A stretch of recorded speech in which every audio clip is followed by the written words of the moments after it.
Folks, I'm here with best-selling author Tim Waggoner, who has published close to 50 novels and 7 collections of short stories. He writes original dark fantasy and horror, as well as media tie-ins, and his articles on writing have appeared in numerous publications. He's won the Stoker Award, the HWA's Mentor of the Year Award.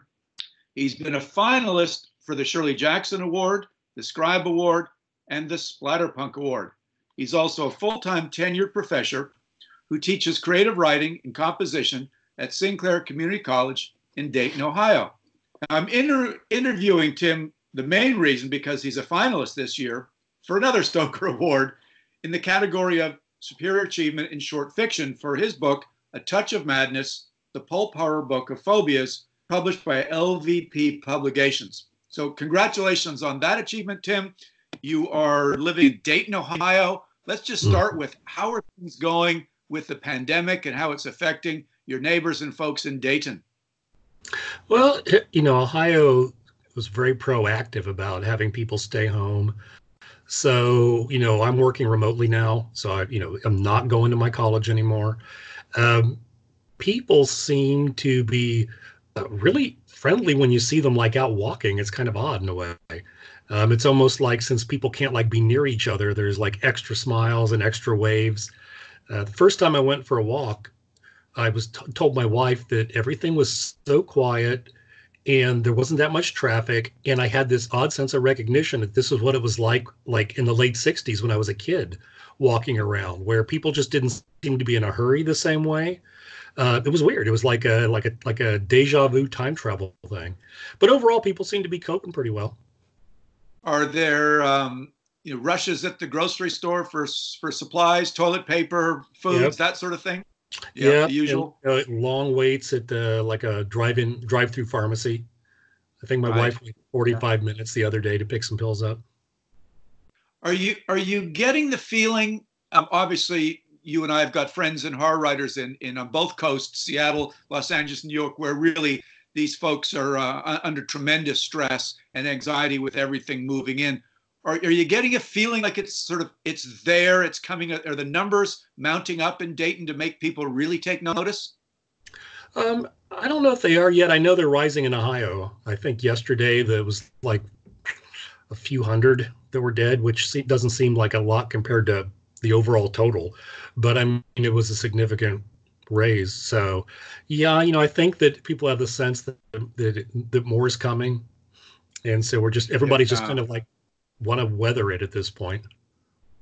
Yeah, and I'm seeing that in South Carolina. The numbers are increasing, and there's more people wearing gloves and a few people with the face masks as they're going into grocery stores. And we're all focused on the news and both economically as well as with our health issues.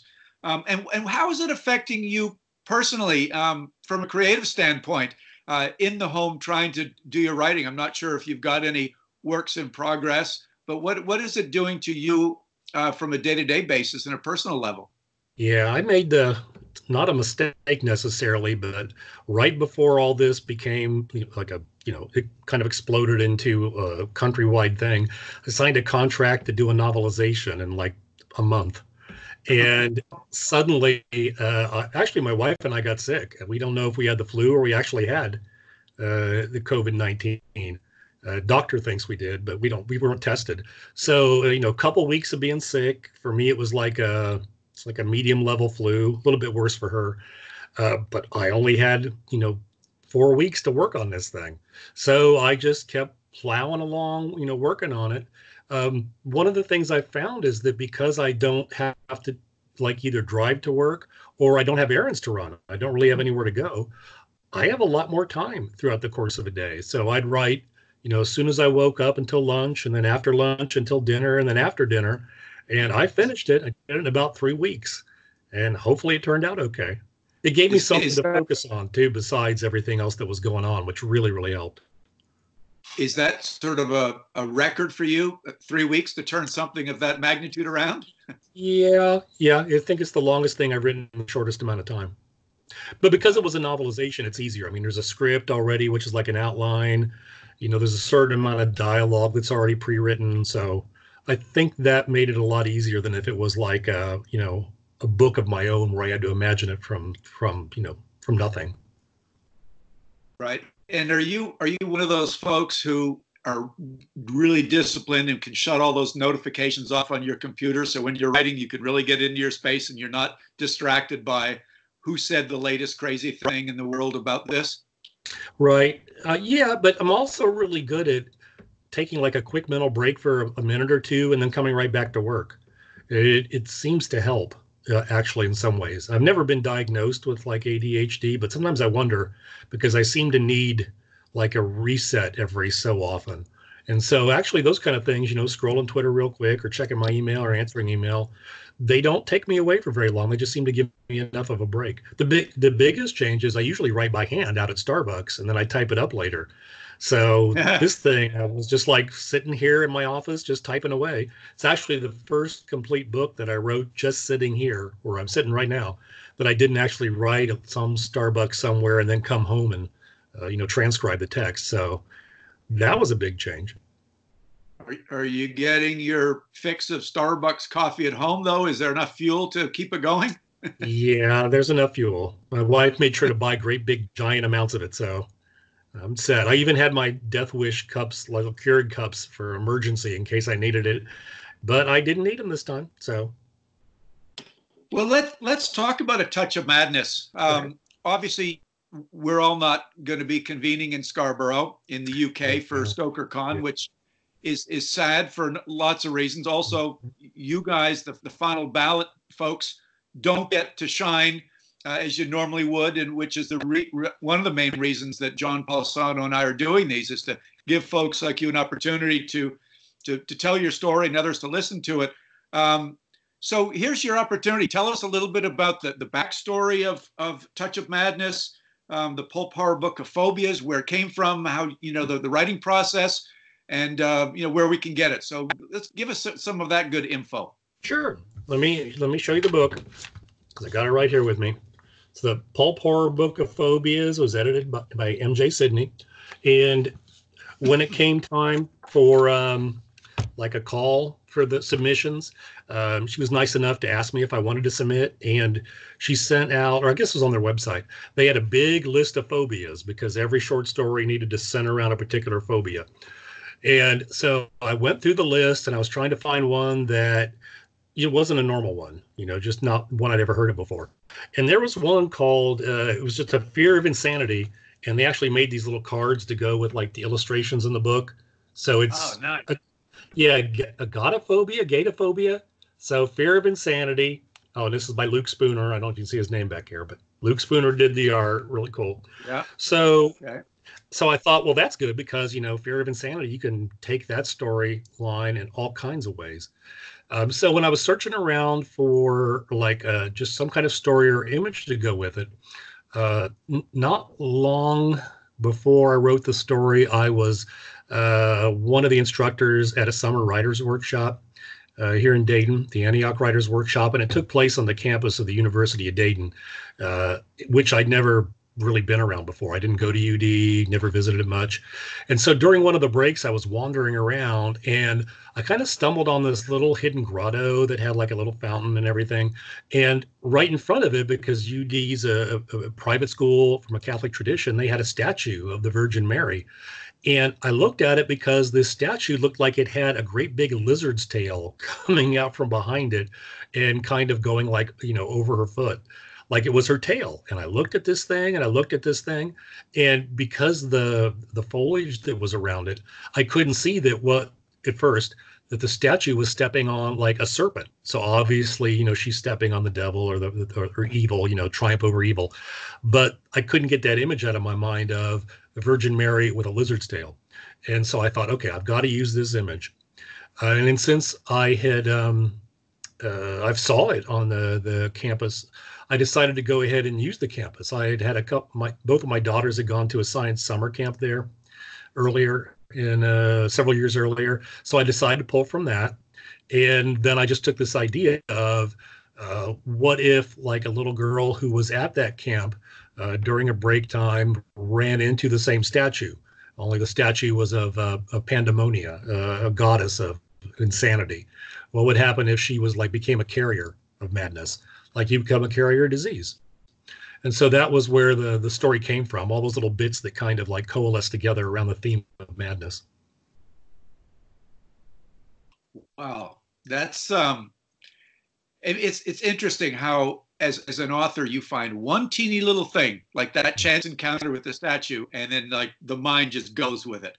That's fantastic. So where can somebody purchase this? Is there a website? Is there a publisher's website? Give us the sort of the 2-minute salesman's job on if someone likes this interview and wants to get this book, where can they find it? Well, they could find it at Amazon. You could find it at the Lichen Valley Press website.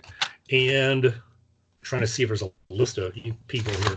There's all kinds of great writers in here. So see if I can grab the table of contents. So Philip Athens in here, James Chambers, Chad Lutsky, I think that's how you pronounce his name, John Skip, Hank Schwabel, J.G. Flaherty, Michael Bailey, Richard Chismar, Safira Jaron, Gabino Iglesias, Max Booth. There's all kinds of people in this anthology. And it turned out really great. I mean, this thing's you get the actual like hardback. I mean, it's a beautiful hardback with the cover like right there, you know, like they don't really make them like this anymore. But they have other versions too. They have ebook version, trade paperback version. But I'm really proud to be in this book. It's a wonderful book. It really is. So I really recommend people picking it up.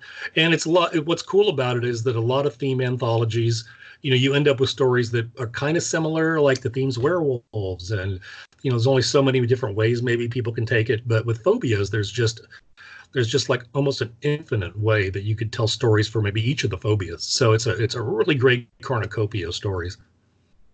Well, listen, this is great, and but we're not finished yet. But best of luck. We understand that the Stoker Awards will be streamed live on April 18th. Okay. Not sure of all the details yet, but even though we won't be in Scarborough, we will be watching the winners.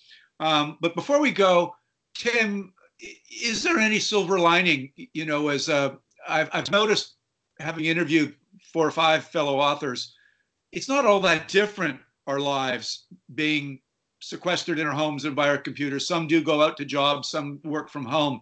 But have you found anything that you've had to do differently within the family or with your writing that you sort of looked at and go, wow, that's kind of cool? Is there anything positive that has come out yet in your life because of all this?